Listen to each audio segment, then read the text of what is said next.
Aunche ani yantuma ya bismillah nga jamana ko nga kibaro kenoka biye sibiri oktober kalo klemuga anduru samba filan muga anduru hawa jamana ko nga kibaru wakati sera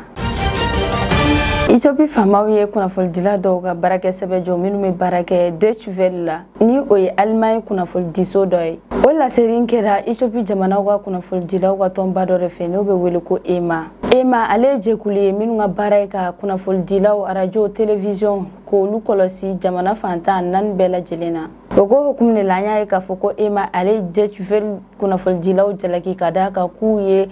jamana kuna fondo chari minu yere konte chen wa kuma kuna foldila wa jugo nyuma yere kon bunya wa Ethiopie fama ufana ye kuna foldila nunu jalaki kadaka kuye kuna foldo chari minu te cheye wa ku kuna fonu nunu damate meneno kosobe wa ku be sigida sare ufana soso ami yere kon ye Ethiopie fama ya mi wakati mna ina foko biolu yere kon masika kuna folfo di nga ukon da sira kuna folba fla de maningo nyefo ko kuna foldila nunu yuga jamana sare ya ure chen wa ku tika kuna fonu di to ko nyuma yere konna abesega keni kuna folduna nunu yere koni ye kuna foldo de chari kasoro ya mariari maduma wal maga kuma jamana politiku kenya ukan nani atakala ni jalagi nunu bege tuma chama jamana gouvernement fe wala saka kuna foldila ukoni kolu kolosi uka fota ula keregana ne ala jamana were kuna foldila umana na uga jamana ukono ninga nugo wali ujalagi ni wale nkon kele nuka ONG do joro ina fo Reporters sans frontières hani komito minu sigile nuka journaliste u yere kon lakana kadaka ko ni wale yere kon mina ke sababu ye ka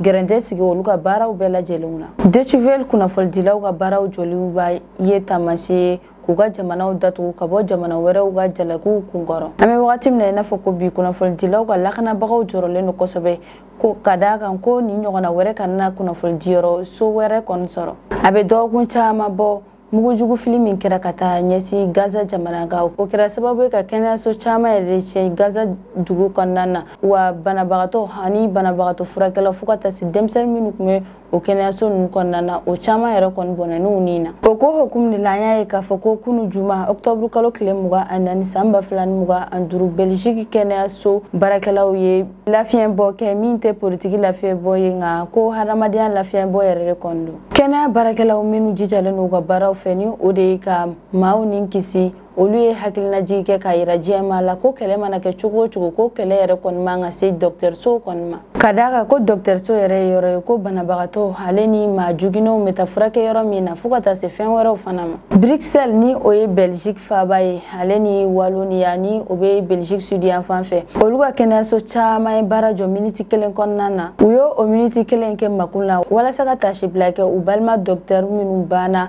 aleni civil minu bana Gaza jamana kon nana bese ko kura ka kena so nunu joro fo ko sobe jamana ko nana ni ode ka mgo ni kisifuka se furakelu konma wa obesinsa ka fo ko kena so nunu ka ngala kana wa ku ka ngabonya hal kele ko nana wa ku te jen kena so nunu chenu yefeu Belgique docteur ya yera ka fo ko lu kon te se kuma ku feu kada kan ko lu barakela minu me Gaza ko lu bika furakelu ke gele yawde la ko kuma do yere la ko courant walma fura fukata se furakel mina chama ma ko te soro bulo yere hal ni ka soro ni wale kera Bruxelles aleni walo nini dugunu numbe Belgique jamana konnana ka kera sababu ka Flanders aleni Europe jamana docteur chama yero konso hakili naula France Suisse aleni Espagne docteur koniye Belgique docteur foni wale nyuma yero konna koni ku hakili na jigide ka irajien armée u fukata se a gouvernement ma ko kenya barakela konte ma si juguye ko nga kube demede do ka nyesi anga ma jogino muso fukata se demisanu ma